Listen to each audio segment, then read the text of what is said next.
साथ सेल्फी लीजिए। क्या है ये कौन सा तरीका? ये मेरे महादेव के मंदिर में बिल्कुल ना करिए, मेरे शंकर के शिवलिंग के साथ बिल्कुल ना करिएगा। शंकर आपके दिल में होना चाहिए। आप खेल पशुपतिनाथ में कितने दिए जलाती हो व्रत में? 6 दिए। 5 दिए मंदिर में जलाती हो और 1 दिया अपने घर के दरवाजे के सीधे हाथ पर राइट हैंड में जलाती। ठीक है, बोलो तो जम के। ठीक है, 6 दिए आप लोग पशुपतिनाथ के व्रत में जलाते हैं। 6वां दिया पशुपतिनाथ का घर के दरवाजे पर क्यों जलाया जाता है? 5 दिए तुमने मंदिर में जला दिए, तो ये 6वां भी मंदिर में जला देना था।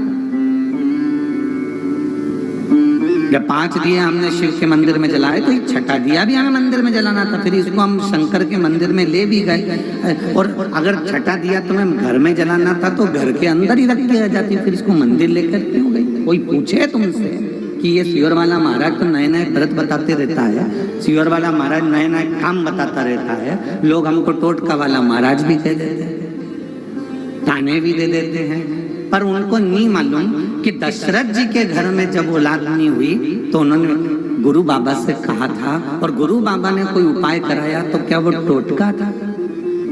बोलो तो जम के। नहीं, राजा परीक्षित को सर्प डसने के लिए आने वाला है, और परीक्षित किसी गुरु से पूछे कि मेरे प्राण छूटने वाले हैं, आप बताओ कोई उपाय। तो उपाय बताने वाला अगर टोटका होता तो फिर गुरुजी उनको पुत्र कामेष्ठ यज्ञ नहीं करवाते।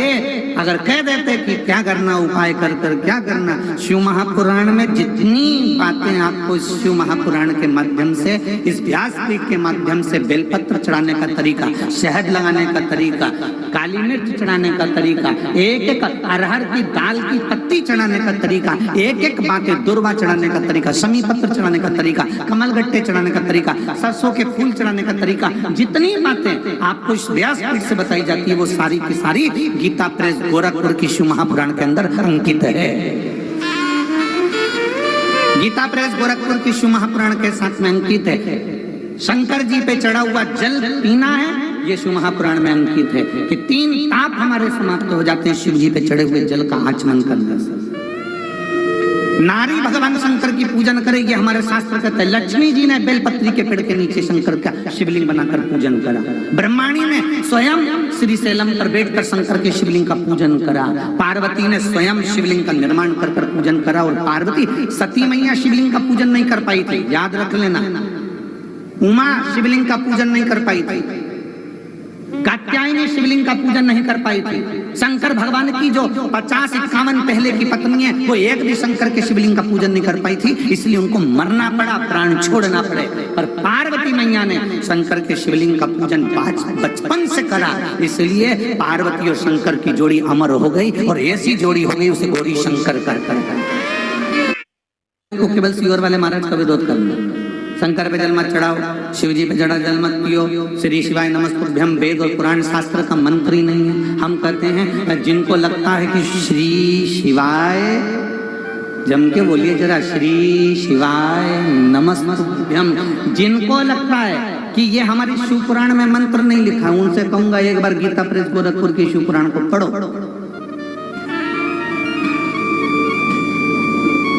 पढ़ो, उसमें लिखा है श्री शिवाय नमस्तुभ्यम। विद्येश्वर संहिता के अंतर्गत लिखा कि इस मंत्र का मात्र श्री शिवाय नमस्तुभ्यम मंत्र बोलने वाले के मुख का भी दर्शन कर लो तो ना जाने हमारे कितने पाप नष्ट हो जाते हैं और अश्वमेध यज्ञ का पुण्य फल प्राप्त हो।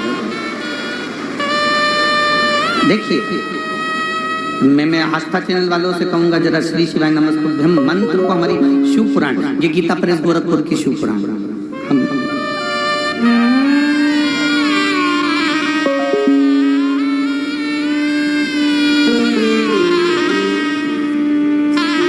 देखिए शिव महापुराण में, गीता प्रेस गोरखपुर की शिव महापुराण के अंदर श्री शिवाय नमस्तुभ्यम कौन से पृष्ठ पर लिखा है, तो हमारी उंगली चल रही है, उस उंगली को जहां चलाया जा रहा है वहां पर आप लोग स्मरण करेंगे। विद्येश्वर संहिता, विद्येश्वर संहिता पृष्ठ संख्या 77। आप भी याद रखना, गीता प्रेस गोरखपुर की विद्धेश्वर संहिता पृष्ठ संख्या 77 और पृष्ठ संख्या 77 में आप नीचे की ओर देखेंगे तो लिखा हुआ है श्री शिवाय नमस्तुभ्यम। ऐसी बात जब मुंह से निकाली जाती है तब वह मुख समस्त पापों का विनाश करने वाला पावन तीर्थ बन जाता है। वो साधारण मुख नहीं रहता।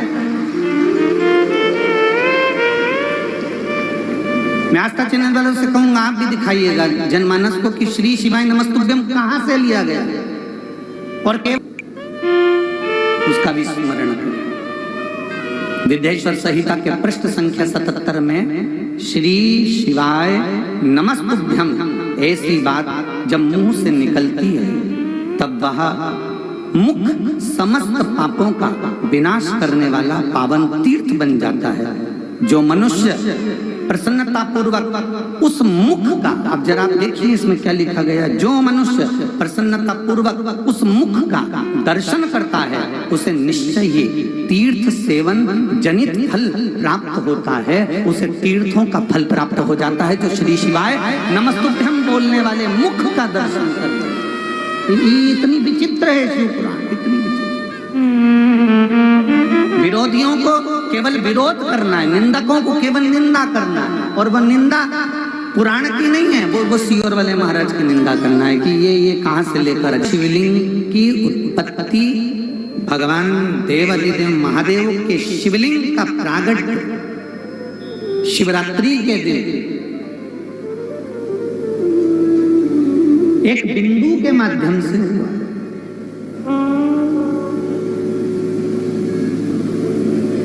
ये प्रजापति ब्रह्म कुमारी आश्रम की जो मेरी बहनें, प्रजापति ब्रह्म कुमारी आश्रम की जो जीजियां आपसे कहती हैं, आपको बताती हैं कि ये बिंदु है, इस बिंदु से शिव है, इस बिंदु से फिर ब्रह्मा विष्णु सृष्टि सब की उत्पत्ति। एक बिंदु वो शिव है।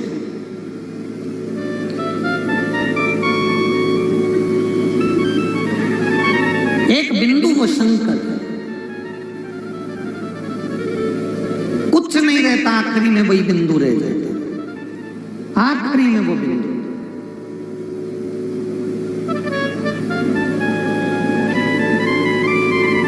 कपड़ा जल जाता है, लकड़ी जल जाती है, बोलो सही है कि गलत? सामान जल जाता है,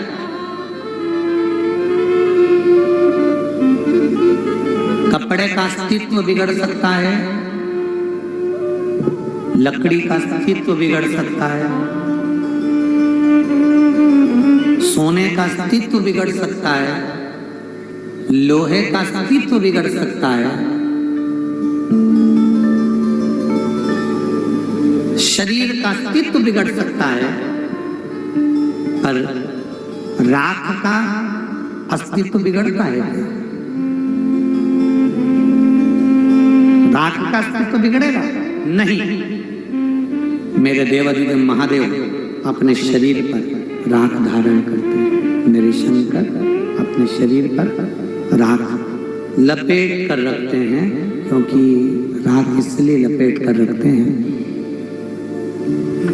मेरे शिव अपने शरीर पर राख इसलिए लपेट कर रखते हैं क्योंकि इस राख का कभी अस्तित्व समाप्त नहीं हो पाता, इस राख का अस्तित्व कभी समाप्त नहीं होता। शिव महापुराण की कथा कहती है जैसे शंकर भगवान अपने शरीर पर राख लपेट कर रखते हैं, दुनिया के लोगों को प्रेरणा देते हैं कि ये राख मेरे करीब में इसलिए मैंने रखी है क्योंकि ये राख का अस्तित्व कभी खत्म नहीं होता, उसी तरह मेरे करीब में आने वाले का अस्तित्व में कभी खत्म नहीं होता।